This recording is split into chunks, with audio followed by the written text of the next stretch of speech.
कुत्तों की सेना। आखिरकार भव्य विवाह समारोह समाप्त हो गए और राजा इस बात से मुग्ध था कि उसने इस खूबसूरत राजकुमारी से शादी की है। नई रानी निश्चित रूप से बहुत सुंदर थी और राजा के लिए उसकी छोटी सी इच्छा भी एक आज्ञा थी। समय बीतने के साथ राजा अपने राज्य की सभी समस्याओं को रानी के पास ले जाता था और चाहे उसके सुझाव अच्छे हों या बुरे, राजा उन्हें हमेशा अद्भुत मानता था।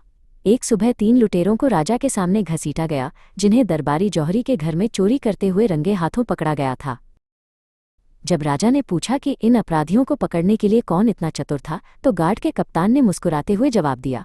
वास्तव में महाराज, एक गश्त कर रहे गार्ड को तब संदेह हुआ जब एक आवारा कुत्ते ने जौहरी के घर से बाहर निकलते समय इन लोगों पर हमला किया।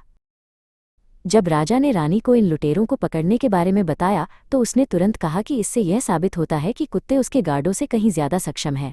अगले महीने प्रधानमंत्री ने बहुत परेशान होकर राजा को बताया कि खजाना खराब स्थिति में है और सेना को भुगतान करने के लिए पर्याप्त पैसा नहीं है। राजा ने घबराकर देखते हुए कहा, हे भगवान, यह वास्तव में गंभीर है। मुझे जाकर रानी से पूछना चाहिए कि क्या करना चाहिए। इसके साथ ही राजा रानी के कक्षों की ओर भागा और उसे बुरी खबर सुनाई। रानी ने सिर हिलाते हुए कहा, छी, तुम उन लुटेरों को पकड़ने वाले कुत्ते के बारे में भूल गए। ये सब बहुत आसान है। अपनी बेकार सेना को भंग करो और राज्य की रक्षा के लिए कुत्तों को काम पर रखो। राजा ने सोचा कि ये बहुत बुद्धिमानी है और वो उनकी समस्याओं का जवाब बताने के लिए प्रधानमंत्री के पास दौड़ा। प्रधानमंत्री ने ऐसी बेतुकी बात पर घबराकर अपने हाथ ऊपर उठा दिए और जब सेना कमांडर को बुलाया गया और सेना को भंग करने के लिए कहा गया तो वो बिना एक भी शब्द कहे अपनी एड़ियों पर मुड़ा और दरबार से बाहर चला गया। कुत्तों के झुंड को इकट्ठा करना एक आसान मामला था क्योंकि सड़कें बेघर आवारा कुत्तों से भरी थीं, लेकिन उन्हें प्रशिक्षित करना और उन्हें व्यवस्थित रखना एक बहुत अलग मामला था। वे एक हड्डी के लिए एक दूसरे से लड़ते थे और राज्य की रक्षा करने का उनका विचार कई कूड़े के ढेरों पर छापा मारना और कूड़े को हर जगह बिखेरना प्रतीत होता था। राजा ने अपनी कुत्तों की सेना की किसी भी शिकायत पर ध्यान नहीं दिया और अगर किसी ने रानी के विचारों को गलत बताने की हिम्मत की तो वो तुरंत क्रोधित हो जाता था। फिर भी सब कुछ ठीक चल रहा था जब तक कि एक सुबह एक उत्साहित मंत्री राजा के सामने आया और उत्तेजित होकर चिल्लाया कि एक हमलावर सेना शहर पर चढ़ाई कर रही है। पहले तो राजा को समझ नहीं आया कि क्या करें या क्या कहें। फिर उसे अचानक कुत्तों की याद आई और उसने हमलावरों को डराने के लिए कुत्तों को बाहर निकालने का आदेश दिया।